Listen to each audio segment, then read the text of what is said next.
संत कथा सुना रहे थे। एक सज्जन का नाम था दानचंद। गंगा जी से 12 किलोमीटर दूर उनका गांव था। दानचंद को भगवान ने संपन्नता तो दी थी, धन तो दिया था, लेकिन लोभ ही इतने थे कि लोगों ने व्यंग में ही उनका नाम दानचंद रख दिया था। कभी कोई पुण्य कार्य नहीं किया, कहते खर्च होगा। तो पत्नी ने कहा कि गंगा जी नहाया और 12 किलोमीटर दूर हैं, इसमें क्या खर्च हो रहा है, चले जाओ। सवारी की भी जरूरत नहीं, पैदल पैदल चले जाओ, और गंगा जी तो नहा लो।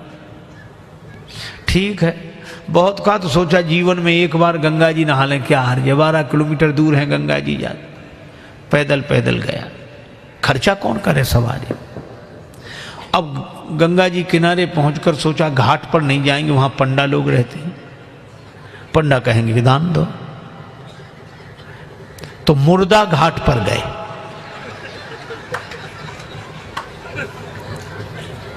अब मुर्दा घाट तो खाली रहता, कभी कभी कभी कभी दुनिया में अपने घर में कोई सीट खाली करता है तो मुर्दा घाट भरता है, बाकी तो खाली है। सोचा ये ठीक, न पंडा का झंझट, न दान का, न पुण्य का। गए सो कपड़े उतारे, इधर उधर देखा कोई नहीं है, सोचा डुबकी लगा ले। सो जैसे ही प्रवेश किया डुबकी लगाई। अब कथा बड़ी सुंदर है, भगवान को हंसी लगी कि इतना लोभी आदमी नहीं देखा। तो भगवान ने सोचा कि चलो आज हम इसको छकाते हैं। तो दानचंद ने देखा इधर उधर कोई नहीं था, पर गंगा जी में जैसे ही डुबकी लगा के और बाहर निकले, वैसे ही पंडा के रूप में भगवान उपस्थित। यजमान की जय हो।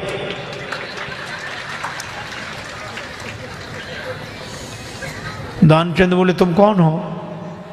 भगवान ने कहा कि हम पंडा हैं, संतोषी ब्राह्मण हैं, इसी घाट पे पड़े रहते हैं। दानचंद बोले मुर्दा घाट भी नहीं छोड़ा। पंडा जी बोले हम संतोषी ब्राह्मण हैं और घाट पर तो और पंडा लोग रहते हैं, हम तो यहीं पड़े रहते हैं, और हम हमारे लिए कोई ना कोई आप जैसा यजमान आ जाता, एक एक वर्ष तक का खाने पीने का इंतजाम कर देता है। दानचंद बोले एक एक वर्ष इंतजाम, हम एक दिन का भी नहीं कर सकते, एक समय का भी नहीं। पंडा जी बोले कोई जबरदस्ती थोड़ा ही है, आपकी जैसी श्रद्धा हो, कुछ ना कुछ तो देना पड़ेगा। दानचंद बोले हमने आज तक नहीं दिया। पंडा जी बोले आज तो देना पड़ेगा।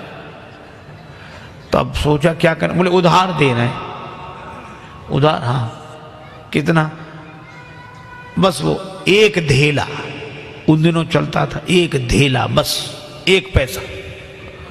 भगवान ने कहा चल दिया, तो संकल्प करा लिया, 1 धेला उधार देकर 12 किलोमीटर गया, नहाया, फिर 12 किलोमीटर पैदल चलकर आया।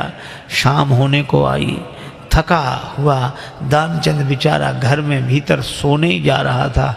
तब तक दरवाजे पे आवाज आई, यजमान की जय हो। दानचंद का देखो कौन है। पत्नी बाहर गई, देख कर आई और बोली किसी पंडा से कुछ देने के लिए कहे आए थे। दानचंद जी बोले कहा था, बोले आ गए, बाहर आई हैं। दानचंद बोले आ गया वो, हाँ। दानचंद बोले कि कह दो कि अभी दानचंद बीमार हैं, 2-4 दिन बाद आना। पत्नी ने कहा कि वो तबीयत खराब हो गई, वो बीमार ज़्यादा हैं, आप 2-4 दिन बाद आना। पंडा जी बोले दान मिले चाहे ना मिले, पर हमारे संकल्प में वो हमारे यजमान बीमार हो, ऐसे संकट के समय यजमान को छोड़ना धर्म नहीं, हम भी यहीं रहेंगे जब तक वो स्वस्थ नहीं हो जाते, यहीं इंतजाम कर दे। आप तो सामग्री ला दो, हम तो बना लेंगे अपने हाथ से भोजन। पत्नी ने फिर जाके कहा, पर दानचंद भी अद्भुत आदमी, कहने लगा नहीं जा रहा ना, बोलो कह रहे यहीं रहेंगे जब तक बीमार रहोगे। दानचंद बोला तो कह दो मर गए वो।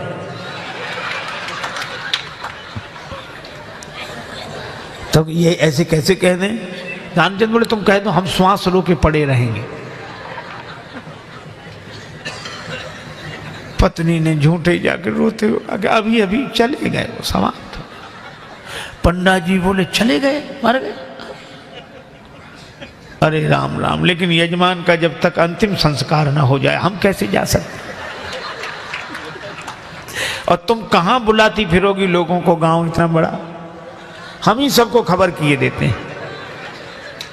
अब पत्नी बहुत कुछ, सुनो सुनो पंडा जी, तब तो अमित रूप प्रगटे ते ही काला, पूरे गांव में कह दिया कि दानचंद चले गए चले गए।